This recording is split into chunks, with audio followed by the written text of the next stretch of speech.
Hey, what's going on, crypto people? It is your boy, the Crypto Siege, with another day in the crazy life that is the digital asset space. What is going on, guys? Good morning. Happy Friday. Interesting times. I'm going to share a little bit from the Attorney General from the United Nations, the Secretary General from the United Nations, Antonio Guterres. I'm going to share a little bit with that from his talk. I guess it was this morning. Or maybe it was yesterday, share that with you as well. But first, I want to share something that came out from a little bit of a quote from Brad Garlinghouse, the CEO of Ripple. So guys, listen, this is your XRP Ripple daily news in 0 to 10 minutes. Let's do this. So Ripple chief says global economy entering uncharted waters. Markets are extremely resilient. And my take on this article is for someone who knows that they have the answer, in my humble opinion, being confident, right? Displaying a measure of confidence and calm and understanding how, like a message of kind of, we're going to get through this. We're going to get through this together. Just very, very, it's an interesting statement, I think, and it shows confidence.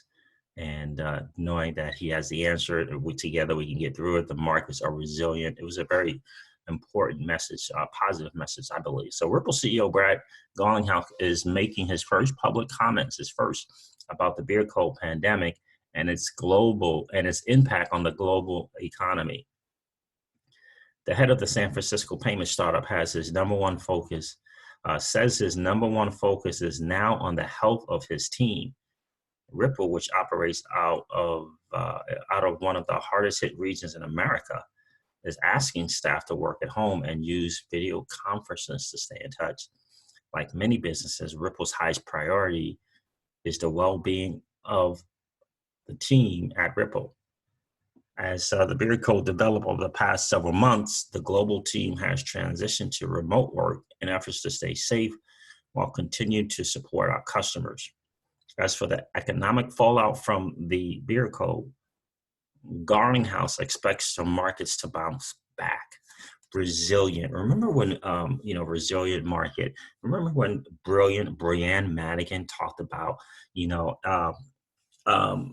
one of the signs of what was she called? The signs of a was it a resilient system? It was regards to XRPL. Is in the event of some kind of crisis, that there was some systemic crisis, that what's the exact word? I forget the exact phrase that she used, but she was basically pointing to, in times like this, you want to have something that can respond in kind, right? The markets go down or shut down, you got to have a system in place that can recover quickly. Right, 1,000% talking about RippleNet, right? So, like many businesses, Ripple's high priority is I read that already. As for the economic fallout from the beer code, Garlinghouse expects the markets to bounce back. Almost presidential-like statement he's making as the CEO. Almost. Our global economy is on uncharted waters, but what I've learned from history, markets are extremely resilient. Ripple directly feels the volatility in the crypto markets. The company holds more than half of all XRP. So I don't need to read that. You guys already know that. So XRP is currently up 6.81% at 15.49, according to Coin Market Cap. Again, to me, this is a message of calm and to remain resilient and understand that we will get through this. Markets are resilient. I think it's a very interesting message from Brad Garlinghouse. I also think it's very interesting that it's being pointed out that this has been his first public message since this beer code has started to spread around and become such a pandemic. I thought that was very, very interesting that the timing of it, but also that they're pointing out that this is his first time speaking on it. I think that the combination of the Ripple interviews, I think brilliant Brianne Madigan's talk about a resilient system. In fact, I think that's what she was talking about, a resilient system. It's just perfectly timed. Now we got this coming out, guys. This is from the, what does he call himself? The Secretary General, Antonio, from the United Nations Secretary General, Antonio Guterres. And that was yesterday on the 19th. So we are in an unprecedented situation and normal rules no longer apply. This is on YouTube, so guys, you definitely want to check this out. But remittances are a lifeline in the developing world, especially now. I'm gonna let you guys listen to this. No, hopefully this will work. I think it would work.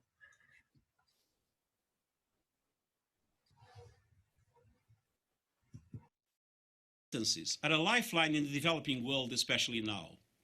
Countries have already committed to reduce remittance fees to 3%, much below the current average levels. The crisis requires us to go further, getting as close to zero as possible. In addition, G20 leaders have taken steps to protect their own citizens and economies by waiving interest payments. So guys, I just think we'll go right here.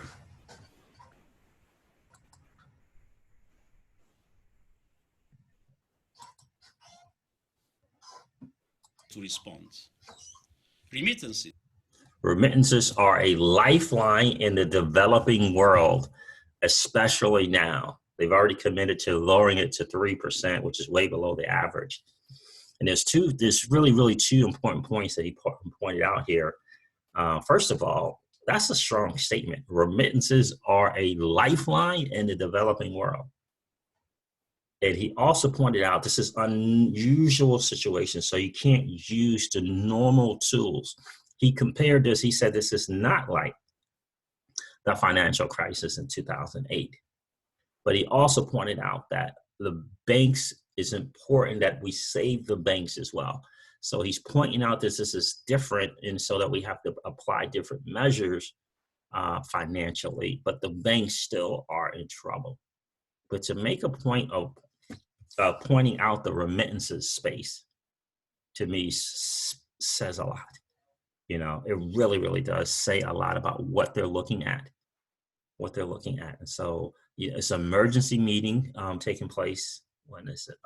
Next week. The G20 is going to have an emergency summit next week. An emergency summit. And, you know, for this guy, for Antonio to bring this up about remittances, it's the lifeline for the developing world, especially now, and to get the nations to agree to 3%, but they need to bring it to zero. And what is this special and unique, unusual tool that they might be able to put in place? We already know that the people from G20 and the World Economic Forum have talked about, you know, systemic, when there's something going on in the market that causes a systemic breakdown.